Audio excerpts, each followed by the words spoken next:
This is Lee, another low budget kind of last minute late night, review here, review thoughts, comments, whatever you want to call it. Just kind of a little bit of an epilogue, playing through WWE2K 14, 15, and 16 on the Xbox 360. Now, early on, reviews, people on the internet talking had always made it sound as if I was missing out by not having an Xbox One or PS4 and playing these 15 and 16, in the My Career mode. But it sounds like that's really all they had going for them, because 15 on Next Gen was missing so many features, some of the things that made 2K14 an enjoyable game to play. Well, and then I went through the 360 versions, and I realized that most of the information I'd heard was completely false, because people were talking about Next Gen, not about the Xbox 360 or PS3, I assume, versions. So I had to review those for myself. I had to see for myself. They're basically the same game with lots of little minor changes, little minor differences, a couple of small features removed, and then some of them were added back in. But as far as things go, 2K16 is probably the better of 15 and 16 on the last gen systems, but it's more or less the same.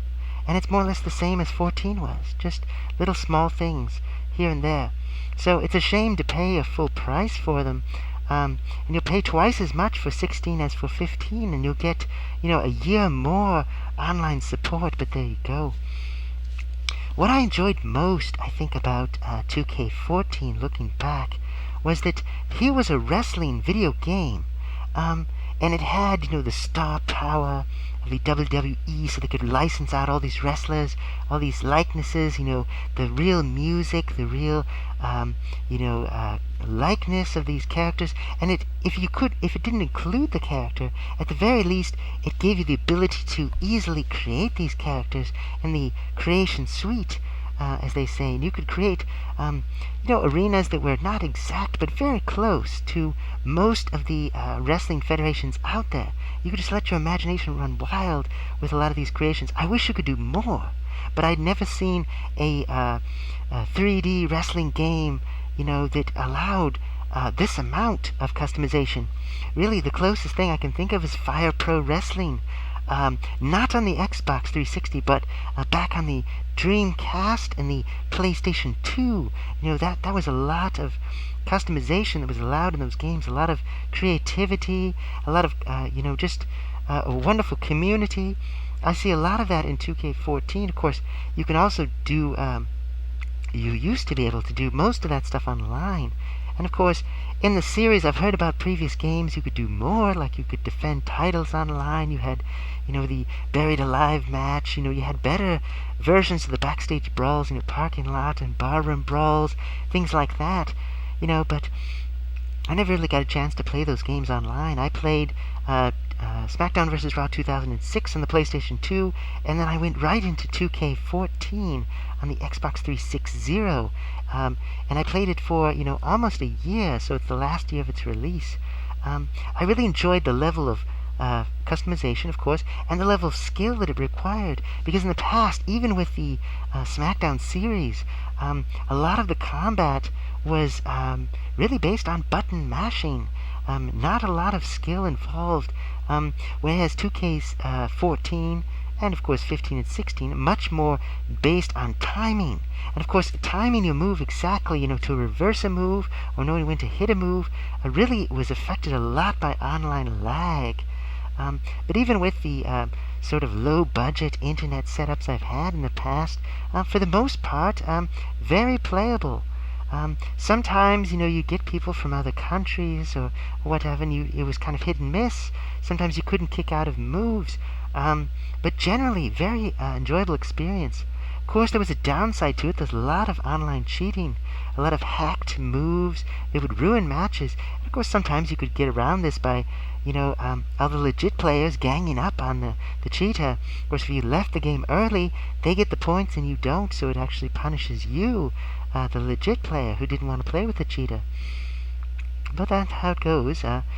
In general, though, you could avoid those people pretty easily. Some of the clans, I suppose, were boosting to try to get themselves on the top of the leaderboards, but who really cares about that anyway? If you can be the best, that's great, but if half the people on there are cheated their way to get there, what's the point? There's no prestige. It doesn't mean anything to be on the leaderboards because people have ruined it, have tarnished it. So that's how it goes. So 14, I enjoyed the creation. I enjoyed the online play. Most of the players that I met were very courteous, and many of them were interested, in having dramatic, competitive matches as opposed to just, I'm going to quickly win and get out of here. Or, trash talk you the whole time because I have low self-esteem or whatever. So it's very fun. I would say the single player, going through the WrestleManias and having the objectives, it was actually easy to win, all of the matches. But completing all the objectives takes a lot of care, and you had to really know how to play the game, how it worked. You'd have to know the basic moves of most of the roster. And it teaches you your wrestling history, so you can kind of appreciate it more. It's like, well, who are these guys, really? Why were they so popular? Well, you get a glimpse, get a sense of that. If you haven't been following wrestling since the early 80s, you get kind of a lesson on it. And you feel pretty good the first time you beat the Undertaker, assuming you didn't cheat to do that. And you kind of challenge yourself as you go. So I think it did a great job as a wrestling video game to present wrestling as kind of this, entertainment that you can see why it's worthwhile. And it was also challenging and fun as an arcade, brawler, an arcade fighter, because the basic moves are easy to do. There is a bit of a learning curve, though, so it may be hard to get your friends interested in the game if they've not been part of the series, even if they're wrestling fans, because you have to know exactly, how to get out of a pin. You have to know, how to build up a finishing move and use it effectively. You have to know how to reverse. The reversal system is essential. You have to learn that. And so it takes some time. I think people can get frustrated very easily. If, they're just coming over and, oh, you've got this game, wrestling, let's play that. After a match or two, oh, it's just too hard, I can't do anything. Try to get them into a tag team or, help them out and train them a little bit. But it takes a little bit to get into.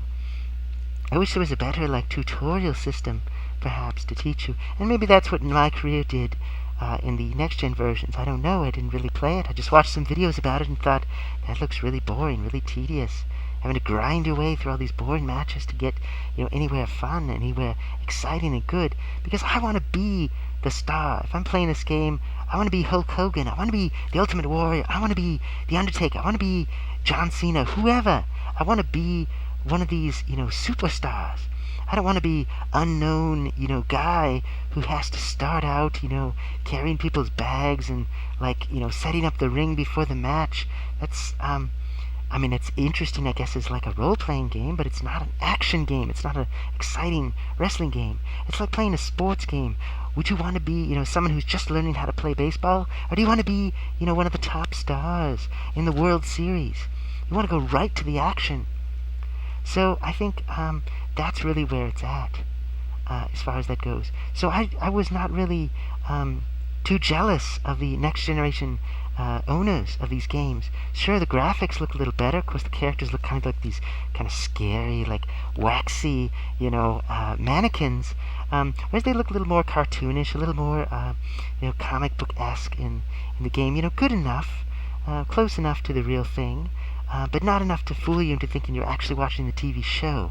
Of course, the new one, not so much either. Although the few of the still shots, in the right light, it does look very similar. The sweat and everything. I would say 15, generally, again, I didn't care much about this game. I mainly just wanted to get it just because it was cheap. And it pretty much gave me most of what I enjoyed about 14 and allowed me to play most of the same people that I enjoyed playing in 14 online once again. Some of the changes annoyed me. Some of them just I didn't care about. The single player, you just do that once and forget about it. 16, I would say, is slightly better, but there's hardly anybody on it, to be honest. There's far fewer players. But I didn't notice as much cheating, so that's a good thing. So, yes, so I've enjoyed 16, but it's a rental. I'm thinking about buying it. But the only thing is, it's twice as much as 15. So if I had to choose right now, I would say 15. In terms of cost and expediency. But if all things were equal, I would go with 16. But of course, really, what I'd like is, if they would bring 14 back, and I could just keep playing that. But I don't think that's going to happen because 2K's got our money already, and they don't care. And it's not like WWE is going to step in and make them change it. So unfortunately, that's how it goes. So 15 or 16, you decide. But I'd say right now, 15, just because it's cheaper. It's been around longer. But 16 will be around, a whole year after, 15 has been discontinued, potentially. So there you go. And I don't know if that's going to be the end of the 2K series on the Xbox 360, because if Microsoft moves on to the Xbox One and, I don't know, the Xbox 2, if there is such a thing, we may see the new games. But it sounds like 2K16 on Next Gen is the best of that series, but it's a very different game. The match pace is much slower. The game mechanics are totally different. There's totally different mini-games for everything. Well, I mean, on the last gen, on 360, I mean, most of the features they talk about don't even exist. There's no rest holds where you get health back. You can't kick out of finishers, or out of pins using finishers. You don't have the special chain grappling, sweet spot system. You don't have ambushing people in the entrances. Nothing like that. It's 14 all over again.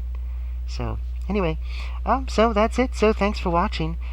Whichever game you play, I hope you play fair. Don't use hacks. Don't be a booster. Don't be like these losers, these jerks who play in these clans, the VBI clan and, LCS and, well, some of the members of AR, I suppose. None of those guys really impress me. They don't really seem that legit, so watch your step around them. But there you go. Alright, take care. Happy gaming. Bye-bye.